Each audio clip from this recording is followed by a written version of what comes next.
kehidupan saat ini adalah sesuatu yang sementara. Ini cuman mampir lewat, cuman sebentar aja. Dalam perspektif ini, kehidupan yang abadi justru waktu pulang. Nah, yang menarik adalah yang sementara dicari mati-matian, tapi yang esensi justru malah kadang-kadang terlupakan.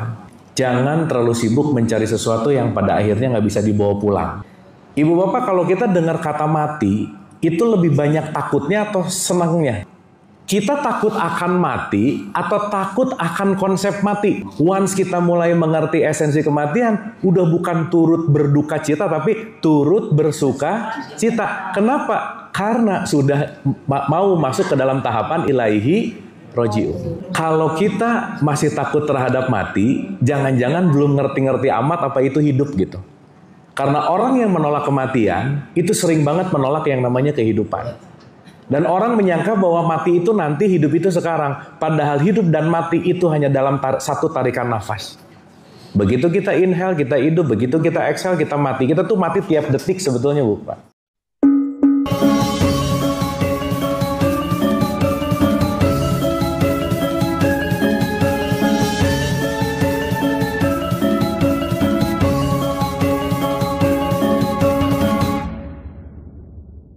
Alhamdulillahirrahmanirrahim. Terima kasih Ustadz Hasan yang sudah memimpin kita semua untuk yasinan.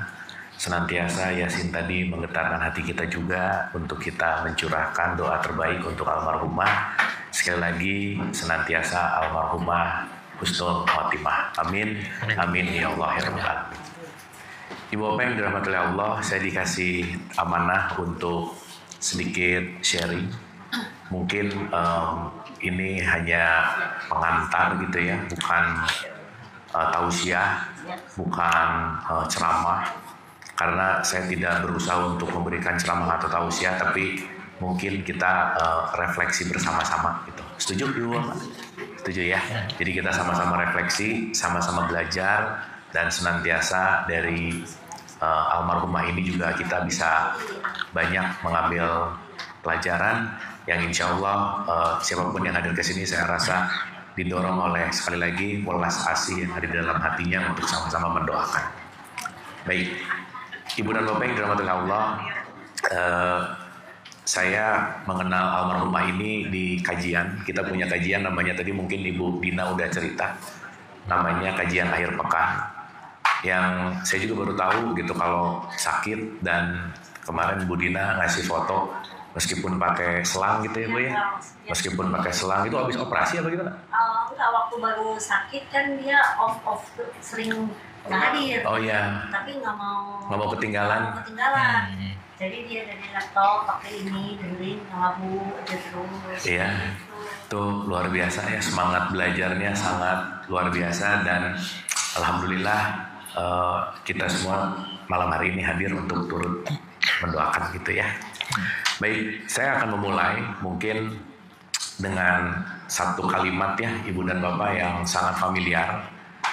Di dalam tradisi Islam itu kalau ada orang yang meninggal dengan sontak, dengan sangat reflektif gitu ya, refleks gitu, kita mengucapkan innalillahi wa inna ilaihi roji'un.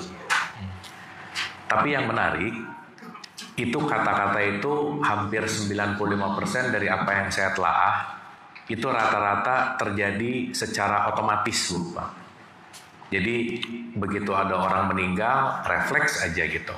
Begitu ada orang meninggal, refleks aja. Dan maaf sekali, kadang-kadang juga nggak ngerti-ngerti amat isinya apa gitu. Nggak paham-paham amat juga, dan mungkin esensinya juga jadi nggak dapat gitu. Padahal saat kita mengucapkan innalillahi wa inna ilaihi roji'un, ada satu poin yang saya rasa ini akan menjadi fundamental, esensi, pondasi di kehidupan kita dalam tradisi Islam. Saya kasih analogi begini Ibu Bapak, mungkin ke pemahamannya dulu ya. Di situ ada kata-kata innalillah, semua berasal dari Allah, wa inna ilaihi roji'un, dan akan kembali ke Allah.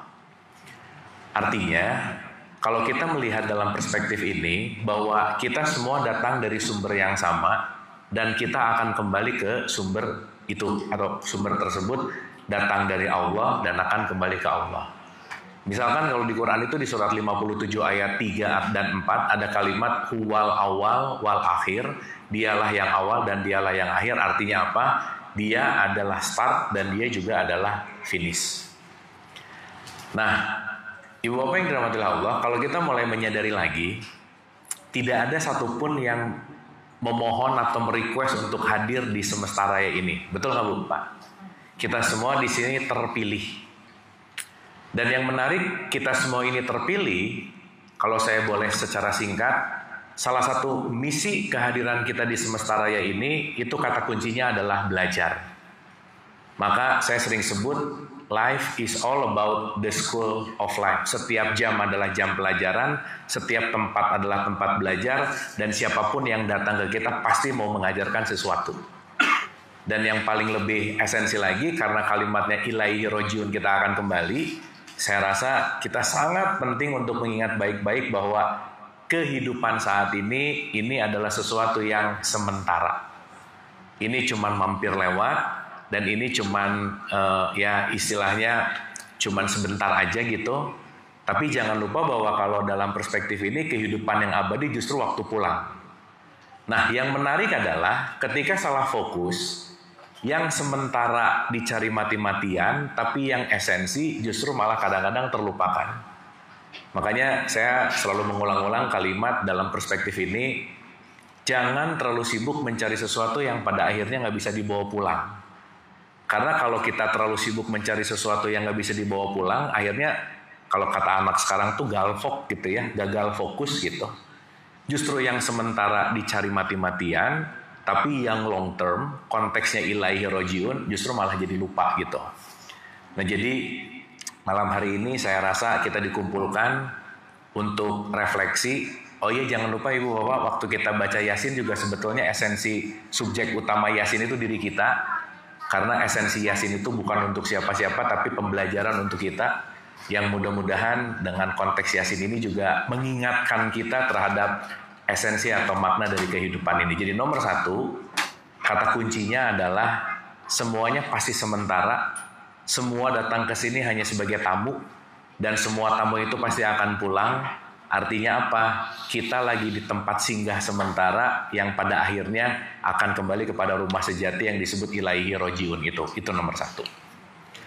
Nah maka Ibu Bapak, kalau di Quran, katakanlah di surat 29 ayat 57 atau di surat 3 ayat 185 itu ada kalimat gini Bu Pak. Kullu nafsin zaikatul maut. Setiap yang memiliki jiwa atau setiap yang memiliki nyawa pasti akan merasakan mati. Pasti akan apa Bu Pak? Merasakan mati. Di situ ada kata-kata merasakan. Nah sekarang kita analogikan dulu begini. Semua dari Allah akan kembali ke Allah. Berarti kalau ada kata-kata tujuannya hidup ini, salah satunya secara esensi adalah kita mau kembali ke Allah. Sementara batasan hidup itu disebut setiap yang hidup akan merasakan mati. Jadi mati pasti nggak Bu Pak? Pasti. Jadi tujuan hidup untuk apa Bu Pak? Nah, mulai nih Ibu Bapak rada-rada ngantuk nih. Kan setiap yang hidup pasti akan mengalami mati. Tapi mati tujuan bukan? Bukan. Karena tadi kan kita udah sepakat tujuan kita ilaihi rojiun. Kita mau kembali, mau pulang. Jadi yang namanya mati itu bukan final destination, bukan. Tetapi dia hanyalah jembatan untuk menuju kepada tujuan yang disebut namanya adalah ilaihi rojiun. Nah, sekarang pertanyaan saya begini Bu Pak. Maaf, punten, mohon maaf nih. Ibu Bapak kalau kita dengar kata mati, itu lebih banyak takutnya atau senangnya Bu Pak? Ada stage-nya takut. Hah? Lebih banyak seremnya atau lebih banyak menyenangkannya? Ketakut nggak nyampe. Oh, nyangkut gitu maksudnya. Ya kan kadang-kadang lucu ya kalau saya di pengajian tuh suka nanya gini Ibu Bapak. Ibu-ibu mau masuk surga nggak? Oh semua jawab mau gitu. Tapi kalau saya tanya siapa yang mau duluan pada nggak mau gitu Bu. Semua pada mau ke surga tapi nggak mau duluan gitu. Ya, nah sekarang kita renungkan begini, maaf ya.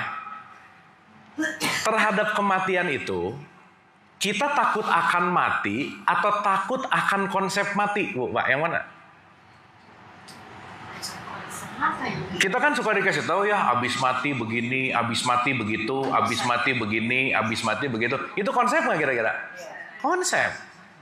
Sehingga konsep itu masuk ke subconscious mind kita, disimpan di subconscious mind kita, akhirnya kita punya pola berpikir tanpa sadar, dengar kata mati itu jadi takut gitu. Padahal kematian itu gerbang menuju pulang. Gimana mau pulang seutuhnya kalau tidak melalui tahapan yang namanya mati? Nih analogi ibu bapak. Dulu waktu kita sekolah, Bu, Pak, SMA lah. Dengar bel pulang, happy atau sedih, Bu, Pak? Kenapa? Mau pulang. Bener nggak? Mau pulang itu pasti diikuti dengan perasaan bahagia. Berarti begitu bel pulang, rata-rata begitu bel terakhir pulang, apalagi pas disuruh ke depan ngerjain matematik pulang, wah udah itu happy banget aja udah. Betul nggak, Bu, Pak? Karena kenapa? Karena saya mau menyelesaikan kelas, karena saya mau pulang. Bahagia atau sedih? Bahagia. Nah sekarang kalau kita analogikan, maaf nih ya, mati itu kan bel pulang sebetulnya. Yang seharusnya yang namanya mau pulang ke tujuan sejati, kira-kira harusnya bahagia atau sedih? Bahagia. Tadi kalau waktu saya tanya bahagia atau sedih? Sedih. Nah, ada apa ya sama ibu bapak? Kok pada sedih? Betul ya? Makanya kalau kita mulai memahami esensi yang sejati, di karangan bunga tuh udah nggak ditulis lagi turut berduka cita, udah nggak gitu. Tapi kebalikannya, nggak kebalikan sih. Kalau di keyboard ya, D sama S itu deketan nih Bu Bapak. Jadi, once kita mulai mengerti esensi kematian, udah bukan turut berduka cita, tapi turut bersuka cita. Kenapa? Karena sudah mau masuk ke dalam tahapan ilaihi roji'un. Artinya, maaf ya, kalau kita masih takut terhadap mati, jangan-jangan belum ngerti-ngerti amat apa itu hidup gitu. Karena orang yang menolak kematian, itu sering banget menolak yang namanya kehidupan. Dan orang menyangka bahwa mati itu nanti, hidup itu sekarang. Padahal hidup dan mati itu hanya dalam satu tarikan nafas. Begitu kita inhale, kita hidup. Begitu kita exhale, kita mati. Kita tuh mati tiap detik sebetulnya, Bu, Pak. Inhale, exhale. Inhale, exhale. Cuman waktu turjaun, waktu jiwanya off, ya udah kita berhenti dalam konteks yang namanya bernafas, tubuh fisiknya expire, tapi jangan lupa dalam bahasa Quran, kalau kata Dream Theater sih, spirit always carries on, gitu kira-kira. Jadi kita penting dulu menyadari esensi kematian ini bukan hanya dalam konteks tubuh fisik, tetapi nanti kita mengerti bahwa esensi sejatinya kehidupan ini bukan hanya tubuh fisik sekali lagi, tapi kita punya jiwa dan lebih dalam lagi nanti kita bicara tentang ruh gitu. Oke Ibu Bapak? Diam-diam gini Ibu Bapak, oke ini? Clear ya? Jadi mudah-mudahan pulang dari sini jangan takut mati Bu, Pak. Soalnya pasti gitu. Yang pasti-pasti itu bukan ditakutin gitu, tapi justru dipersiapkan. Ya, sekali lagi, kematian bukan hal yang menakutkan. Kematian bukan segala sesuatu yang kalau kita bicara ending of everything gitu dalam perspektif ini. Tetapi nanti kita akan mengerti bahwa esensial dalam kehidupan ini, kullu nafsin zaikatul maut. Setiap yang bernyawa pasti akan menghadapi, mencicipi sih kalau bahasa Qurannya, itu yang namanya adalah kematian gitu. Ya, jadi itu yang kedua. Jadi sekali lagi, esensi kematian bukan sesuatu yang ditakutkan, tetapi itu adalah kepastian. Pun, Ibu Bapak nomor 3, ketika seseorang yang kita sayangi itu pergi, dan karena kita adalah makhluk psikologi, kita punya memori, kita punya emosi, kita punya perasaan, sesaat siapapun yang kita sayang pergi, nggak mungkin enggak, pasti akan mengalami yang namanya kesedihan. Pasti. Tetapi yang menarik adalah, Saat kesedihan itu dibalikan dalam konteks pengetahuan dan kesadaran, sedih itu oke, tapi sebisa mungkin kita tidak terlarut pada kesedihan yang berjenjang atau waktunya lama gitu kira-kira. Karena suka nggak suka, mau nggak mau, kematian itu adalah realitas. Ibu bapak mohon maaf ya, ini sebelum kesini saya baru ketemu sama orang yang suaminya meninggal udah sekitar 7-8 tahun yang lalu, tapi sampai hari ini itu masih diratapi gitu Bu Pak. Masih terus merasa kehilangan, masih terus merasa bersalah karena memang dalam artian kejadiannya memang dia lagi nggak ada lah gitu kira-kira. Dan selang waktu 1 tahun, 2 tahun, 3 tahun, terus dia nanya, kenapa ya ini kok nggak berhenti-berhenti untuk sedih padahal kejadiannya udah 7 tahun gitu. Nah sekarang yang jadi pertanyaan adalah, karena kematian itu pasti, dan kita yang hidup ini juga melanjutkan kehidupan, ada satu poin yang saya rasa penting untuk kita scale up gitu ya, dalam artian perbaiki dalam konteks psikologi. Kesedihan dalam kematian atau kehilangan siapapun itu bagus-bagus aja, sah-sah aja, tetapi sebisa mungkin tolong dibatasi agar tidak berlarut-larut gitu. Karena kalau kita tidak membatasi, kita akan berputar-putar di wilayah memori yang sama akan mengeluarkan emosi yang sama, emosi yang sama akan mengeluarkan frekuensi yang sama akan mengeluarkan state atau level psikologis kita di tempat yang sama. Jadi sangat wajar, sangat normal ketika kesedihan itu datang di orang-orang yang kita sayang. Tetapi untuk kebaikan kita juga ada baiknya kita memiliki batas limitasi untuk oke, saya mau sedih misalnya 2 bulan, saya mau sedih misalnya 3 bulan, silahkan sedih selama itu, tetapi jangan lupa life must go on. Hidup ini terus berjalan dan senantiasa kita belajar menerima realitas yang terjadi. Karena kenapa? Kematian itu nggak bisa ditolak-tolak. Kematian itu adalah sesuatu yang final dan pasti gitu. Dan yang paling terpenting sekali lagi, kumpulnya kita di malam hari ini juga untuk sama-sama belajar bahwa kita diingatkan.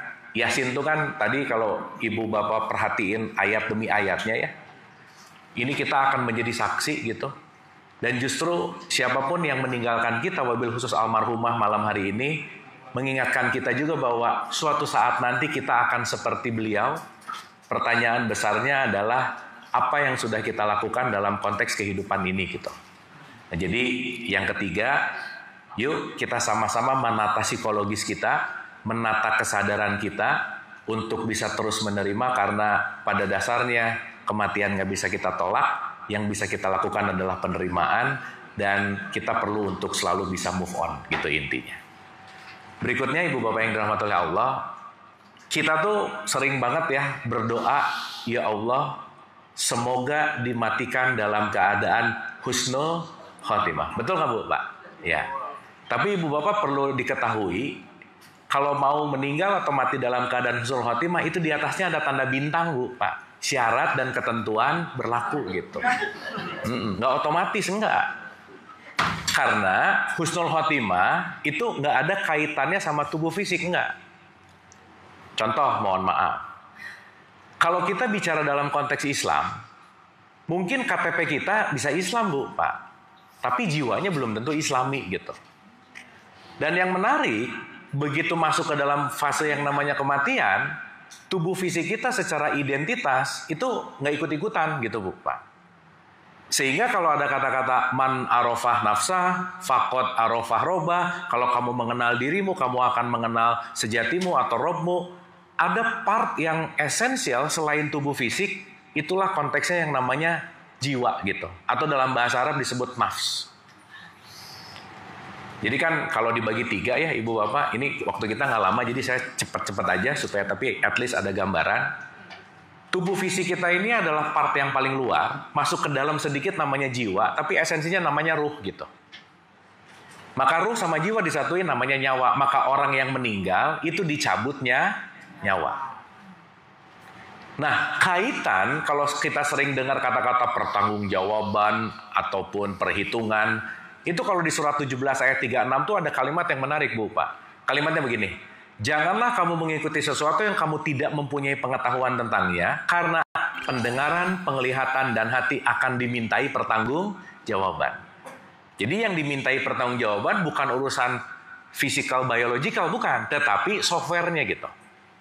Jadi bahasa gampangnya kalau itu adalah software, ruh itu adalah listriknya, gitu kira-kira. Jadi ada listrik, ada software, ada hardware. Nah, yang menarik, masing-masing bagian itu ada nutrisinya. Dan husnul khotimah, tanda bintangnya, tidak terletak pada hardware tetapi pada softwarenya. Seseorang bisa husnul khotimah itu ketika ada di ambang kematian dalam konteks yang disebut dalam Quran, ya ayat Tuhan nafsul mutmainah, wahai jiwa-jiwa yang tenang. Ibu bapak pernah dengar nggak? Barang siapa yang meninggalnya mengucapkan atau membacakan la ilaha illallah, dia pasti akan masuk surga. Pernah dengar gitu nggak kira-kira? Pernah. Pertanyaan, itu kan bukan hanya kata-kata begitu mau meninggal, la ilaha illallah, surga kan nggak gitu. Tetapi la ilaha illallah adalah simbol ketenangan. Kalau orang pengen mati tenang, berarti selama hidupnya latihan untuk membuat jiwanya tetap tenang gitu kira-kira. Karena nilai akhir itu tergantung dari apa yang kita ulang-ulang. Maaf ya Ibu Bapak ya, kalau tiap harinya rusuh terus pengen matinya tenang, susah Bu, Pak, nggak bisa. Karena we are what we repeat, kita ini apa yang kita ulang-ulang gitu. Artinya, membawa kepada jiwa yang mutmainah, membawa kepada jiwa yang tenang, itu adalah proses serangkaian yang disebut dengan yang namanya latihan.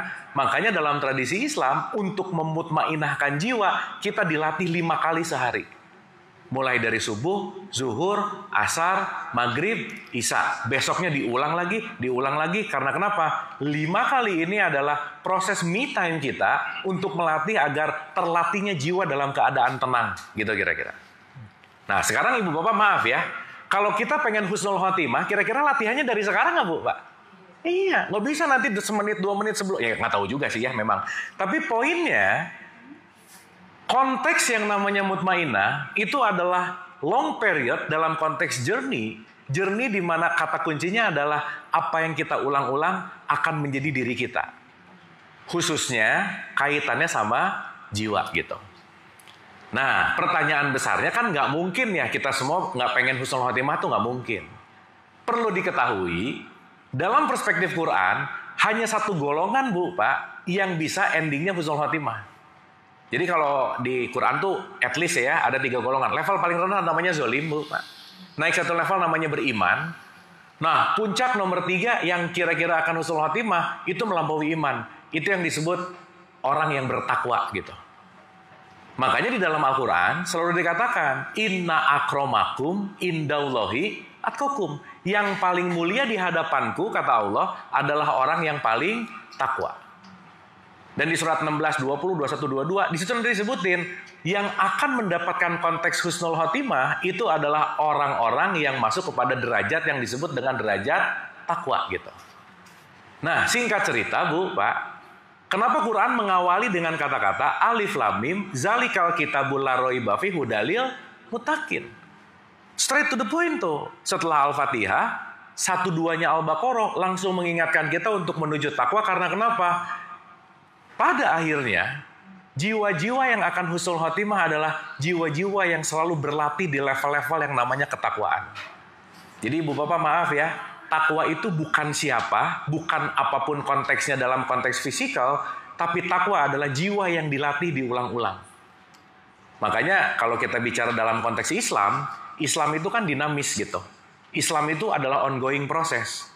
Makanya Ibu Bapak waktu sholat selalu kita menyadari bahwa ihdina siratal mustaqim. Tunjuki jalan yang lurus. Berarti orang yang sholat udah lurus atau belum Bu Pak? Kok insya Allah? Kalau lagi sholat tunjuki jalan yang lurus. Berarti lagi lurus lagi belok. Belok. Makanya tunjuki jalan yang lurus. Nanti belok lagi, lurus lagi, belok lagi, lurus lagi. Gitu nggak Bu Pak? Maka proses hidup ini adalah terus akumulasi untuk makin lurus, makin lurus, makin lurus, makin lurus, makin lurus, makin lurus. Maka dalam proses ini hidup itu urusannya pada proses gitu. Makanya kalau kita bicara dalam konteks ilahi rojiun atau dalam konteks kun fayakun gitu, itu adalah proses yang infinite, proses yang tidak pernah ada ujungnya. Kata kuncinya adalah mari terus bisa mencintai proses gitu intinya. Setuju Ibu Bapak? Oke. Jadi pertanyaan saya, Ibu Bapak mau husnul khotimah? Jadi harus jadi orang yang mana? Takwa. Nggak bisa enggak. Itu udah tanda bintang aja. Nggak bisa Bu, nggak bisa diganggu-gugat lah dalam perspektif Quran. Nah, yang jadi pertanyaan besar sekarang, latihan-latihan apa aja sih yang harus kita lakukan sejak hari ini supaya endingnya kita punya jiwa-jiwa yang mutmainah, jiwa-jiwa yang takwa. Ujung-ujungnya ke situ lagi gitu. Ya, Ibu Bapak, saya nggak pernah bosan menyampaikan ini di setiap manapun saya pergi gitu ya. Untuk diketahui sederhana, 6.236 ayat Al-Quran itu kalau diperes itu cuma keluar kata takwa, Bu Pak. Udah aja. Karena esensi ruhnya Quran itu mau bicara, mengajarkan kita bicara tentang takwa. Hukum halal haram itu less than 10%. Itu di bawah 10%. Tapi output dari konteks Quran itu dia cuma mau bicara tentang belajar untuk kita menjadi orang-orang yang takwa. Kenapa? Karena hanya orang yang takwa inilah yang dalam tanda petik selamat atau mulia gitu intinya. Nah, kalau si takwa diperas lagi Bu Pak, cuman keluar 3 aja. Udah saya nggak pernah bosan-bosan ngomongin ini. 3 aja udah. Artinya, once kita tiap hari latihan yang 3, dah kita akan lagi melatih diri kita tenang, kita akan melatih untuk husnul khotimah, kita akan melatih untuk menjadi orang yang takwa. Nomor 1 Bu Pak. Karena nggak mungkin ketakwaan ini tergapai kalau kita tidak melatih, itu nggak mungkin. Jadi saya garis bawahi dulu ya Ibu Bapak ya. Di dalam Al-Quran ada kalimat inna akramakum indaullahi atqakum. Yang paling mulia adalah orang yang paling takwa. Yang paling apa Bu Pak? Takwa. Ibu Bapak maaf ya, di Quran nggak ada kalimat gini. Yang paling mulia adalah orang yang rajin umroh. Nggak ada Bu Pak. Yang paling mulia adalah orang yang hajinya 2 kali 3 kali. Nggak ada Bu Pak. Haji pakai furoda, nggak ada Bu furoda tahun ini ya, ditutup. Ya, nggak ada loh. Yang paling mulia adalah orang yang rajin tahajud gitu atau rajin puasa. Nggak ada Bu Pak. Kenapa?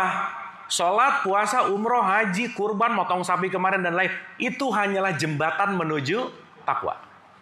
Jadi jangan sibuk di jembatannya tapi nggak nyampe-nyampe gitu kira-kira. Karena kenapa? Ada jembatan dan ada titik sampai. Oke Bu Pak. Jadi yang penting puasanya atau takwanya? Dua-duanya kan, yang satu jembatan, yang satu titik sampai. Nah, suka aneh-aneh aja ya. Jadi yang penting sholatnya atau takwanya? Ya dua-duanya, yang satu jembatan, yang satu titik sampai, gitu. Ya, ya itu satu paket, nggak bisa dipisah, nggak bisa ya. Tapi yang jangan sholat rajin, puasa rajin, tapi nggak takwa-takwa. Nah itu jangan. Itu jangan. Kenapa? Karena dia muter-muter di jembatan tapi nggak nyampe gitu. Karena ingat ya, penilaiannya, Ibu Bapak maaf ya, orang rajin sholat 5 waktu, belum prestasi di hadapan Allah. Belum. Karena itu baru latihan. Tapi prestasinya adalah ketika sholatnya membuat dirinya menuju level yang namanya takwa gitu. Oke Bu Pak? Sip ya?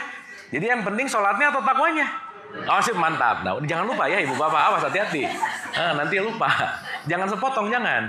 Kan kalau kata Quran juga, masuklah kamu kepada Islam yang kafah, keseluruhan. Jembatannya dapat, hasilnya sampai gitu.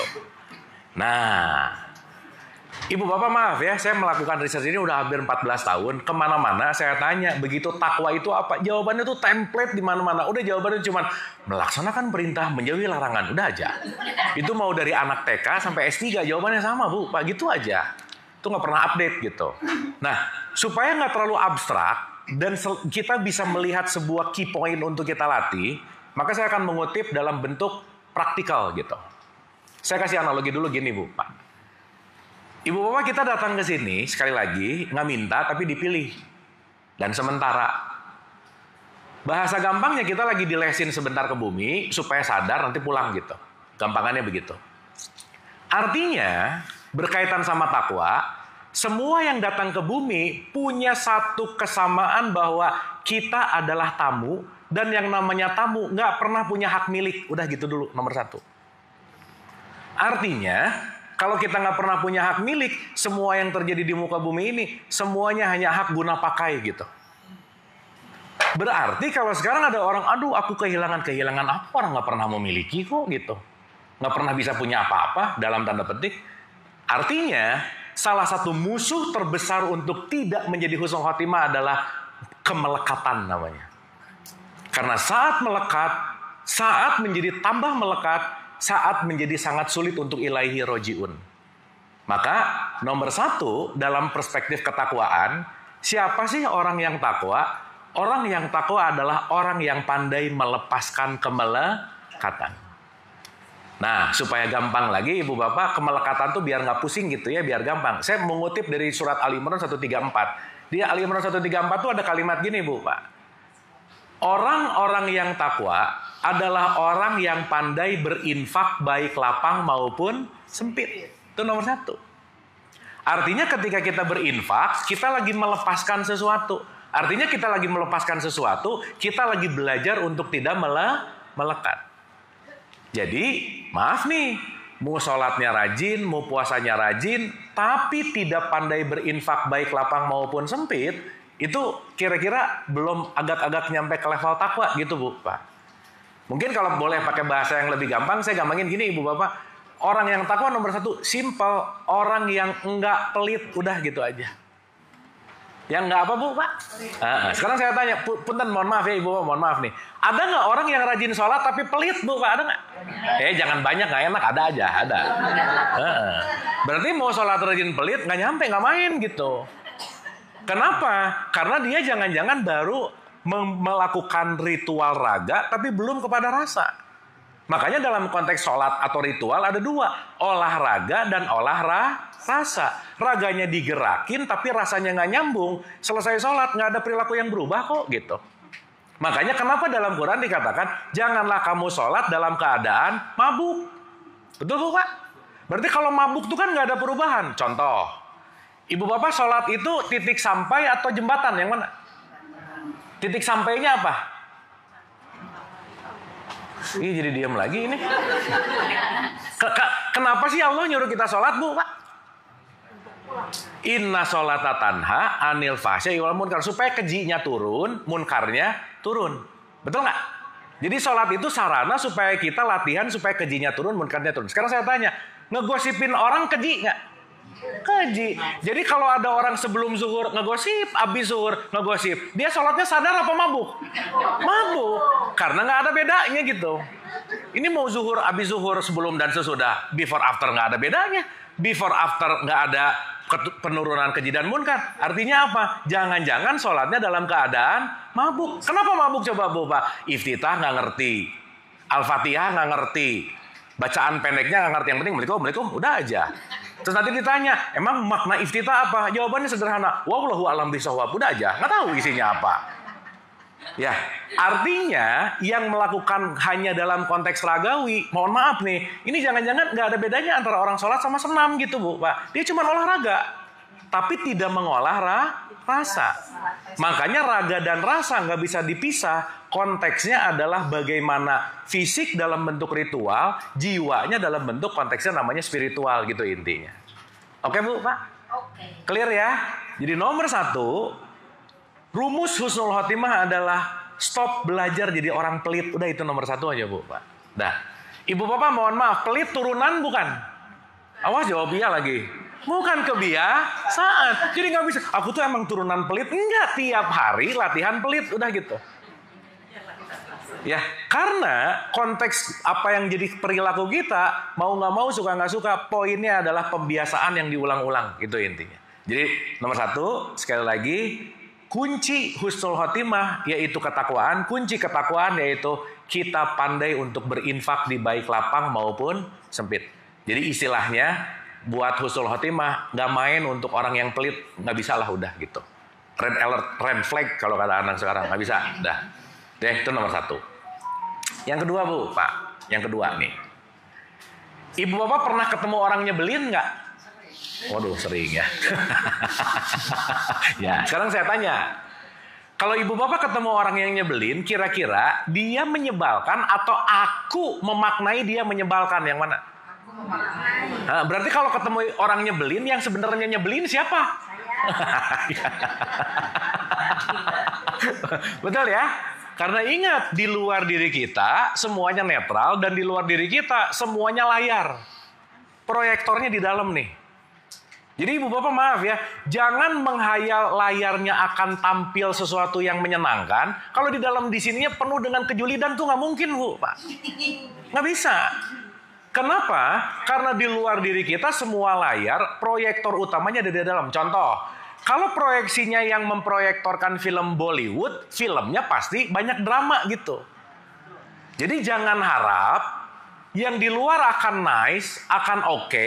Kalau proyektor proyeksi di dalamnya nggak oke, nggak mungkin. Berarti pertanyaan saya, yang di luar tergantung yang di dalam nggak bu, pak? Pasti. Maka semakin kita memperbaiki yang di dalam, lingkungan luar pasti ikut lebih baik. Artinya apa? Jangan pernah pengen ngerubah siapapun di luar diri kita, karena itu sesuatu yang nggak bisa gitu. Nggak mungkin. Ngerjain sesuatu yang nggak mungkin diulang-ulang. Nah, kata Einstein, insanity, orang gila, ngelakuin hal yang sama diulang-ulang, tapi hasilnya pengen beda gitu loh bu. Aneh. Artinya apa? Nggak mungkin sesuatu di luar berubah kalau kita tidak merubah di dalam. Maka yang nomor 2, ibu bapak by the way, dari sini ke belakang boleh lupa, ini ke depan nggak boleh lupa ya kalau bisa. Karena the best partnya ada di sini. PR besarnya ada di sini. Satu bu, pak. Manusia tidak pernah punya masalah dengan apapun dan siapapun kecuali dengan egonya. Titik, udah. Jadi once, nah pas gini, langsung gini bu, pak. Ini ada apa nih gitu. Karena kenapa?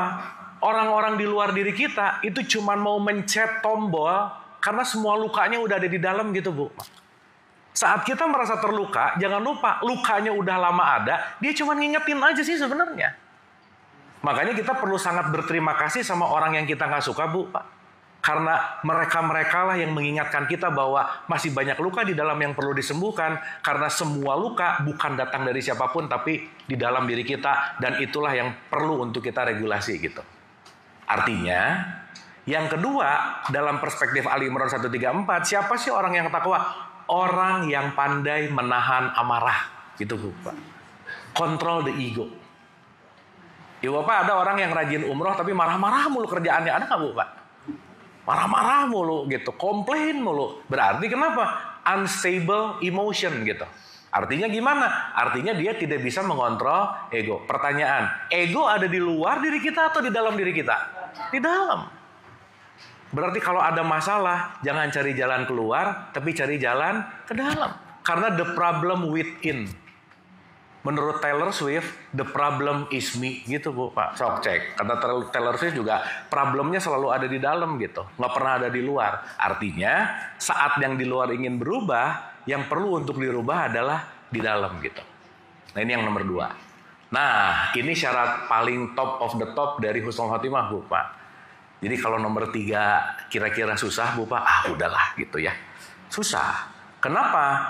Karena nomor 3 ini puncak dari kemutmainahan seseorang, puncak dari ketakwaan seseorang. Nomor 3, nomor 1 apa Bu, Pak tadi? Tidak pelit. Jangan pelit. Ibu Bapak ini bukan untuk diingat-ingat ya. Sebisa mungkin nanti diamalkan gitu ya. Kan ini bukan cerita dongeng, bukan. Yang kedua menahan amarah, kontrol the ego. Nah yang menariknya Ibu Bapak Quran tuh keren banget ya. Kenapa pelit disimpan nomor 1, menahan amarah disimpan nomor 2? Karena Ibu Bapak maaf ya, kalau orang pelitnya belum beres, dia susah menahan amarah udah pasti. Sok Ibu Bapak perhatiin, orang yang pelit cepet marah aja, sok cek. Iya, sumbunya pendek gitu. Makanya keren nih, si Quran tuh bagus gitu klasifikasinya. Nah berarti kalau nomor 1-nya udah checklist, nomornya 2 checklist, baru bisa nomor 3 gitu. Makanya nomor 3 ini saya sering sebut the ultimate key of taqwa. Top of the top. Apa nomor 3? Simply. Pandai memaafkan kesalahan orang lain. Selesai. Nah, ya.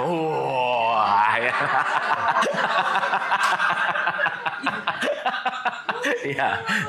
Ya udah kalau masih ya udahlah husnul khotimah masih jauh Bu, Pak ya.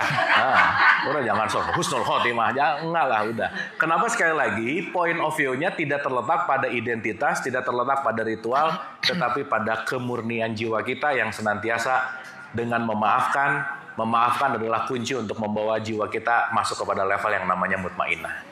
Maka ibu bapak, bagi yang sulit memaafkan, ingat, dia bukan layak untuk dimaafkan, tapi aku layak untuk bahagia, titik. Bukan urusan dianya, bukan. Tapi urusan kitanya. Makanya ada 4 penyakit hati ya ibu bapak, ini hati-hati nih.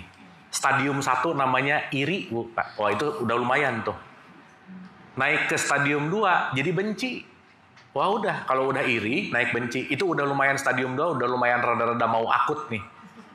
3 namanya dengki, Bu, Pak. Oh udah aja. Pokoknya kalau susah melihat orang senang, atau senang melihat orang susah, itu udah stadium 3 aja udah. Nah yang paling bahaya, penyakit yang susah untuk memaafkan, itu kalau udah masuk ke stadium 4, namanya dendam. Kalau udah dendam, itu jadi orang yang paling bodoh sedunia. Kenapa? Tiap hari makan racun, yang berharap mati, orang yang dibencinya gitu. Padahal tiap hari dia makan racun. Kenapa? Orang yang iri, benci, dengki, dendam, yang pertama kena efek penyakitnya bukan orang yang kita benci. Yang kita bencinya mah lagi liburan, Bu, Pak, di Instagramnya ada ya. Lagi kemana gitu. Ini yang ngebencinya ngedumel mulu gitu. Ngapain gitu.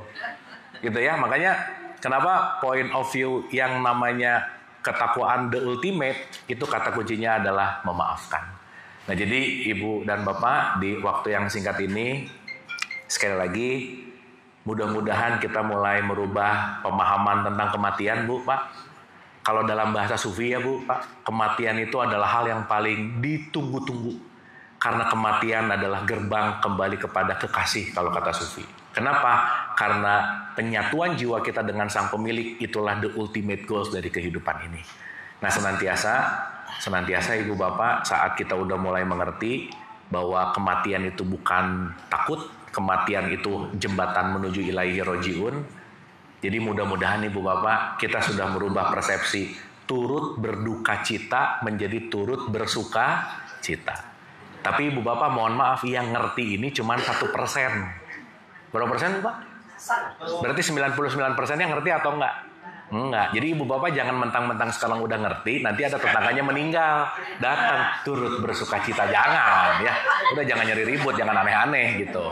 Tapi kita ngerti bahwa konteks kematian itu intinya adalah bukan akhir, bukan segala sesuatu yang menakutkan, tetapi jalan menuju pulang. 1, jangan pelit.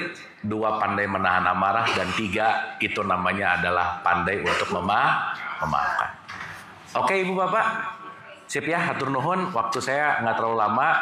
Mudah-mudahan senantiasa hati kita bisa bersatu gitu ya. Dahsyat, almarhumah meninggalkan kita tapi mengumpulkan kita di sini. Almarhumah sebagai orang tua, mari kita maafkan kesalahannya karena pasti ada. Dan mari kita juga lestarikan kebaikannya. Ibu Bapak takwa nomor 1 apa tadi? Takut lupa. Jangan pelit, menahan amarah. Nah, pertemuan